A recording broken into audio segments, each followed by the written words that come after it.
말씀과 함께 31페이지를 먼저 읽어드리겠습니다. 22장의 말씀은 두 단락으로 구성되어 있습니다. 22장의 첫째 단락은 1절에서 16절의 말씀으로 제사장의 성물에 관한 규정으로 이루어져 있는데, 내용적으로는 21장의 제사장 관련 규정과 연결된 주제를 다룹니다. 제사장은 정결한 상태에서 성물을 가까이 할 수 있으며, 제사장에게 속한 사람들은 성물을 먹을 수 있는 반면 이스라엘 자손들은 성물을 먹을 수 없다는 것입니다.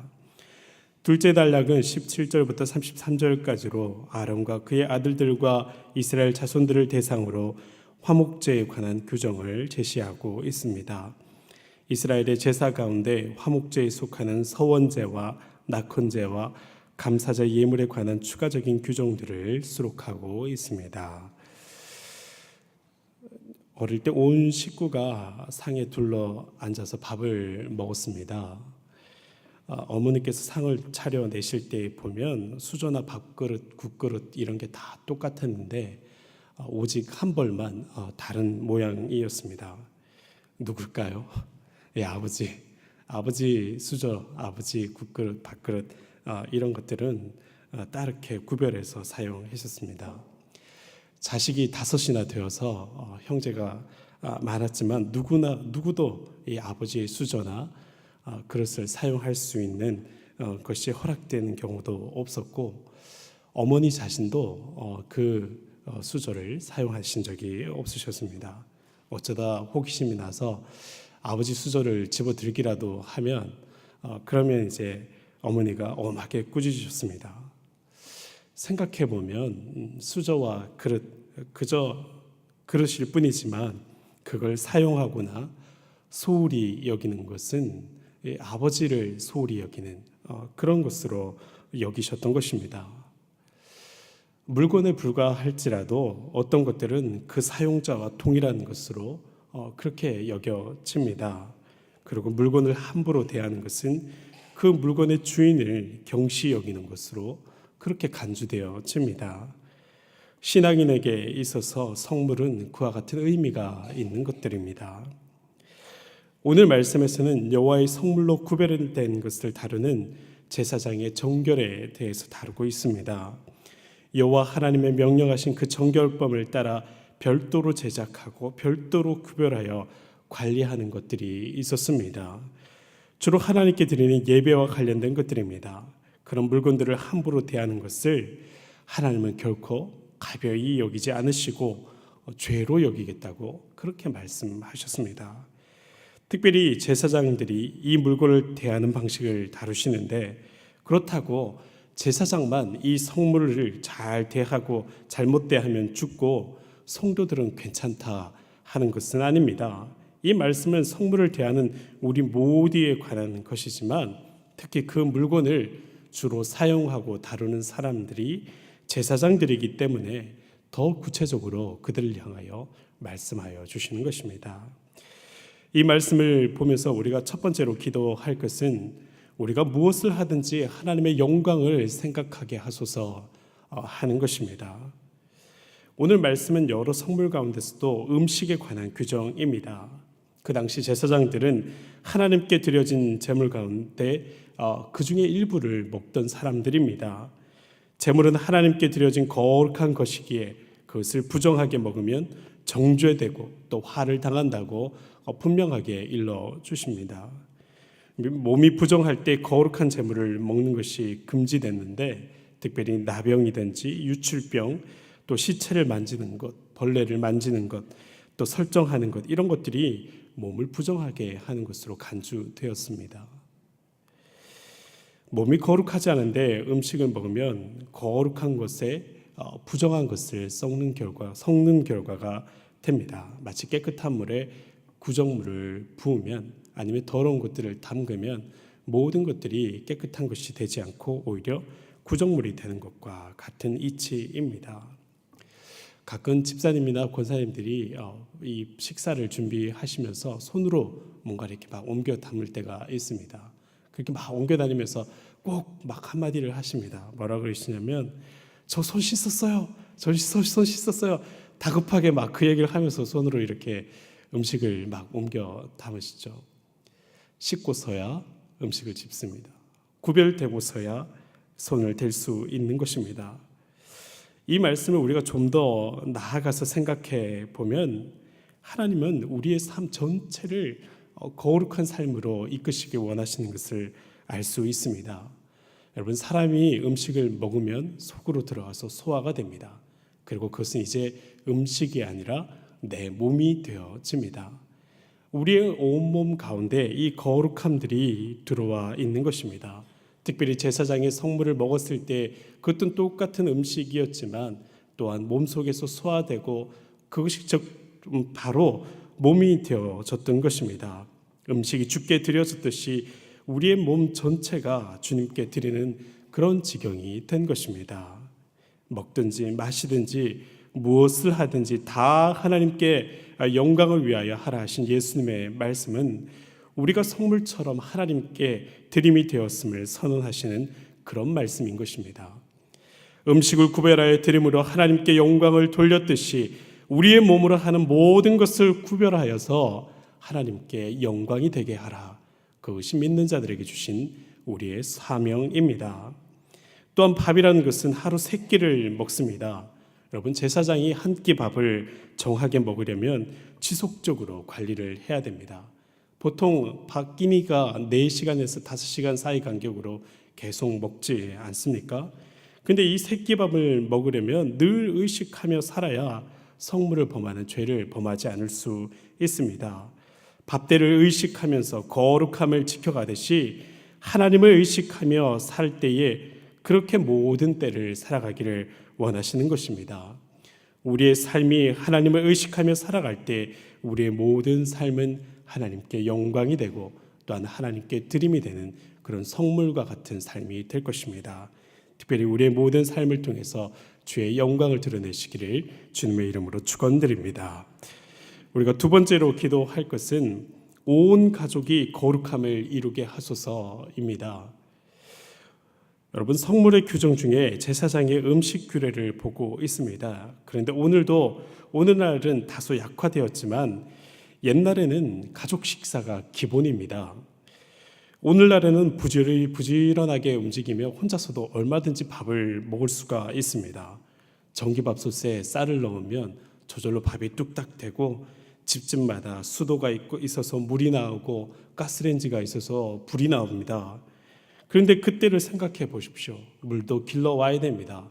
불도 다시 일으켜야 됩니다. 솥도 골아야 되고 밥 한번 해먹으려고 하면 온 가족이 동원되고서야 겨우 밥을 먹을 수 있지 않았겠습니까? 그러니 밥을 먹는다는 것은 혼자만의 일이 아니라 가족 전체의 일이 되었던 것입니다. 제사장 가정도 마찬가지입니다.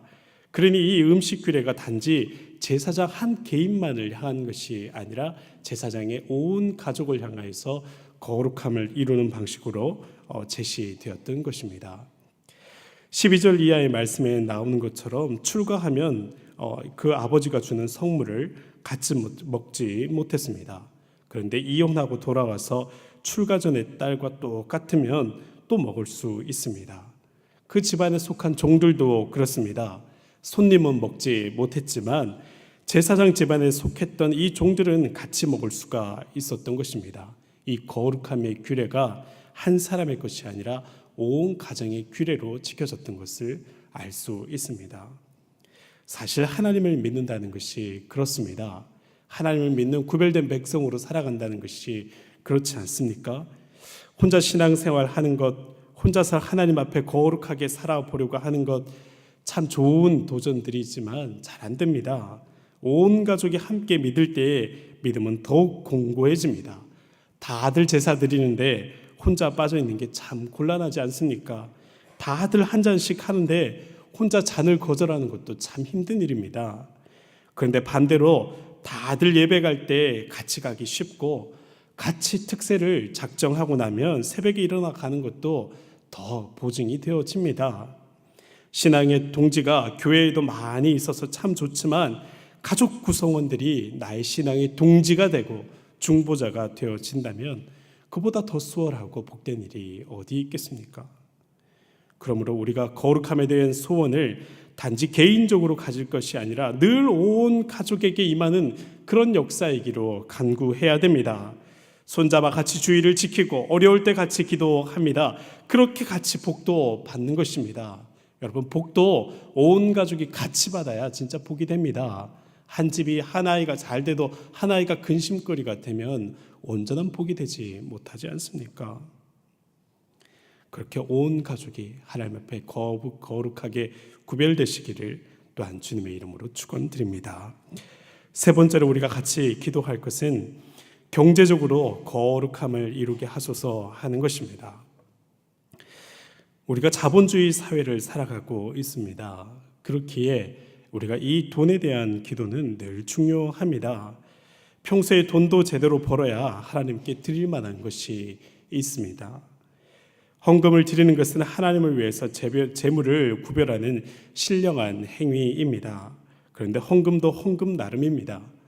하나님은 재물을 필요로 하시는 것이 아니라 중심을 보시기 때문입니다. 오늘 말씀에서도 보면 흠 있는 것을 드리는 예배자들이 있었음을 알 수 있습니다. 눈이 멀거나 종기가 나거나 비로 먹었거나 이렇게 흠이 난 양과 염소를 하나님께 드리는 제물이라고 들고 와서 바치는 그런 사람들이 있었던 것입니다. 자기에게는 필요 없고 또 이렇게 시장에 팔아서 얼마간 돈을 하려고 해도 경제적 가치가 별로 크지 않은 그런 것들이었겠죠. 근데 그런 것들을 하나님의 제물이라고 내어놓으면 적어도 자기 마음도 좀 편하고 뭔가 자기의 명예도 지켜지고 하니까 그렇게 했던 것입니다. 오늘날도 그렇습니다. 때로 주의 일을 한다고 하면서 남의 돈이나 교회의 재정이나 불이한 방법으로 취한 돈을 가지고 일하려고 하는 경우가 종종 있습니다. 그렇게 함으로써 경제적 손해는 안 보고 자기의 얼굴만 내려는 것입니다. 하나님이 그런 것을 모르실 리가 있겠습니까? 우리가 자본주의 국가에 살고 있기에 돈으로 이렇게 저렇게 엮여진 삶을 살아가게 됩니다. 때로는 고달프고 치사하고 때로는 잔인하고 이래저래 매이기도 합니다. 그런데 우리는 정당한 땀과 노력으로 이룬 재물을 얻어가려고 노력해야 됩니다. 그렇게 준비된 재물이 또한 그곳에서 구별되어야 하나님 앞에 드림이 되는 것입니다. 가급적이면 조금 손해보는 이익을 추구해야 됩니다. 이 자본주의 사회에서 이익을 얻는 그런 것들을 추구하지 않을 수는 없겠지만 가능하다면 조금 손해보는 방식으로 이익을 추구해야 됩니다. 고혈을 쥐어 짜듯이 번 돈으로 주님께 나오는 것을 하나님께서는 싫어하십니다. 왜냐하면 그 고혈을 짬을 당했던 사람이 하나님께 드리는 탄식의 기도가 있기 때문입니다. 저쪽에서 탄식의 기도가 올라오는데 여기서 그 쥐어짠 재물을 바친다고 하나님이 아이고 좋구나 이렇게 하시지 않는다는 것이죠. 27절과 8절에 보면 잔인하게 죽인 동물을 바치지 말라고 합니다. 갓 태어난 새끼를 바로 떼어내어서 제물로 바치거든지 어미와 또 새끼를 동시에 잡아서 이 제물로 바치는 것 이런 것들을 금지시키고 있습니다. 이 제물을 드리느라고 그 제물을 드리는 그 행위에 집중하느라고 그 대상에 대해서 배려가 없는 것을 주님께서 주의시키는 것입니다. 여러분 우리가 알고 있는 것처럼 돈의 속성은 냉정하고 잔인합니다. 그런데 그 돈 때문에 우리의 인간성이 인간이 아닌 것으로 그렇게 잔인하게 식어져 가는 것을 하나님은 원치 않으십니다. 왜냐하면 하나님은 그 예물에 대한 것이 아니라 우리의 영혼을 귀히 여기시기 때문입니다. 천하보다 귀한 한 영혼, 밖에도 향해서 우리가 전도를 향할 때 늘 그런 얘기를 하지만 여러분 생각해 보십시오. 품 안에 들어와 있는 우리는 그들보다 더 귀한 존재로 하나님께서 여기지 않으시겠습니까? 평소에 우리의 경제 생활이 타인을 향한 배려가 있어야 우리의 헌금도 우리의 헌물도 하나님께서 받으실 만한 기쁜 재물이 되어집니다. 먹고 사는 것, 그 음식을 섭취하는 것이 우리의 생명이듯이 거룩함을 이루는 것이 우리의 생명입니다. 이것을 믿으셔야 합니다. 우리의 모든 삶의 거룩함을 이루어 가도록 주님께서 우리를 초대하십니다. 왜냐하면 우리와 함께 걷기를 원하시기 때문입니다. 그분께서는 우리에게 임재하셔서 우리 가운데 거하시기를 원하십니다. 그러기에 우리에게 구별을 명하고 있습니다. 우리의 모든 삶의 거룩함을 이루어 가도록 늘 주님께 도움을 구하며 그렇게 살아가십시다. 그래서 우리의 모든 삶의 모습이 하나님께 드리는 구별된 헌물이 되는 그런 귀한 삶이 되시기를 주님의 이름으로 축원드립니다. 이 시간 기도하겠습니다.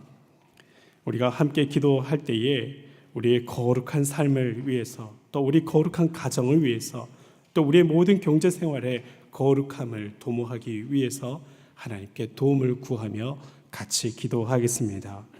또한 특별히 오늘은 6.25입니다.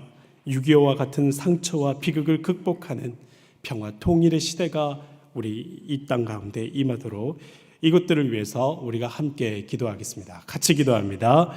주여 믿습니다. 주여 믿습니다.